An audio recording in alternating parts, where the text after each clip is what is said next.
Pokemon's 5th generation. Divisive at the time, now revered by most of the community for its characters and storytelling. I personally love Generation 5, and I think Black and White 2 are, in my opinion, the peak of the Pokemon series, and it kind of all started going downhill from here. And unfortunately, there was something during Generation 5 that I completely missed out on. A way to get items and Pokemon that were otherwise inaccessible. And now it's gone. It's alive now, only in dreams. Yep, it's the Dream World. Let's talk about the Dream World. The Dream World was an online web browser game that you could access only through the Pokemon Global Link website. When logged in, players could connect their copy of a Generation 5 game with their GameSync ID, and then they could put one of their Pokemon into a deep sleep, where they then appear in the Dream World. While your Pokemon's tucked in, you could go to the Dream World website and play a variety of mini-games, grow berries, find items, and most importantly, befriend Pokemon. The whole thing is kind of like the Poke Walker that worked with Heart Gold and Soul Silver, where you took a Pokemon out for a walk and you could find items and catch Pokemon to bring back to the main game. Only the Poke Walker encouraged you to go outside and walk around, you know, exercise with your Pokemon. And the Dream World just wants you to play flash minigames on the internet. Anyway, also while it's not technically Dream World, the Pokemon Global Link website is the only way that you can change the Pokédex and Sea Gear skins in the Generation 5 games, and some of these skins were pretty cool if you could get them.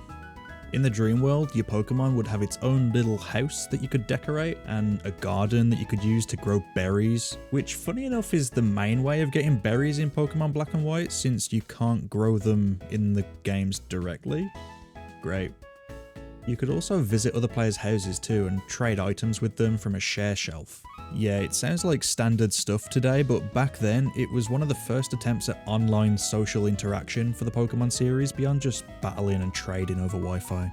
The other main content in the Dream World was sending your Pokemon to the Island of Dreams, where you could explore one of several areas to find items and Pokemon. Each area had a set list of Pokemon and items that could appear, and more areas were unlocked by earning Dream Points through playing in the Dream World. If you were lucky enough to find a Pokemon, you could befriend it by playing minigames. These games typically tested your reaction time, memory, or precision, and based on your performance would determine if you earned the Pokemon's friendship or not. Pokemon befriended this way are then able to be brought back to the Generation 5 games, where you could just catch them in the entry forest. And all Pokemon caught this way would have their hidden ability, which is a special ability that's usually more competitive and therefore more sought after. A notable Pokemon to mention is how hidden ability Politoed has Drizzle, which made it a key player in competitive battling during Generation 5, when weather played a much stronger role. Now of course, in the modern games you could just use an ability patch to get a hidden ability on any Pokemon, but this was back in the days when you couldn't really change a Pokemon beyond just EV training them.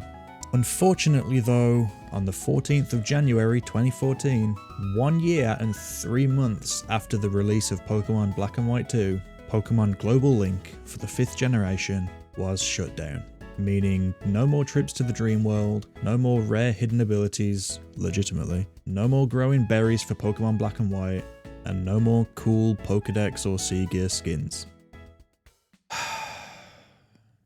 And so began the trend of Pokemon coming up with online features for their most recent games just to shut them down a few years later, leaving us with, technically, an incomplete experience for the generation. Now, I personally didn't use the Dream World when it was available. I was still in school, I barely had a laptop that worked, and browser minigames weren't really high on my to-do list. It just goes to show you that you really don't realise what you have until it's gone. However, that's not to say that these features have to be gone forever. There are some seriously dedicated fans of these games who are attempting to preserve the functionality of the Global Link and Dream World. Entrelinked is an application for the computer that simulates the Pokemon Global Link website, and it allows you to send one of your Pokemon to the Dream World and bring back items, passerby trainers, Pokédex and Sea Gear skins, and hidden ability Pokemon that you would have brought back from the Dream World, just like if you played it when it was available. Although it's not actually bringing back the minigames and online interaction between the players that I want, I'd say it's a start just to have access to the hidden ability Pokemon without technically hacking them in. And there's also others attempting to reverse engineer the Dream World into a functioning game again, but the efforts are fairly new and I'm not sure how far they've got with it. If the fans manage to bring the Dream World back in the future, then great. If not, then at least we can appreciate it as a memory. Thanks for watching. If you want to check out the Entralinked software, the link to the GitHub will be in the description, and the same goes for the Dream World Revival project. Let me know what you thought of the video in the comments, and if you've made it to the end, consider subscribing for more Pokemon content.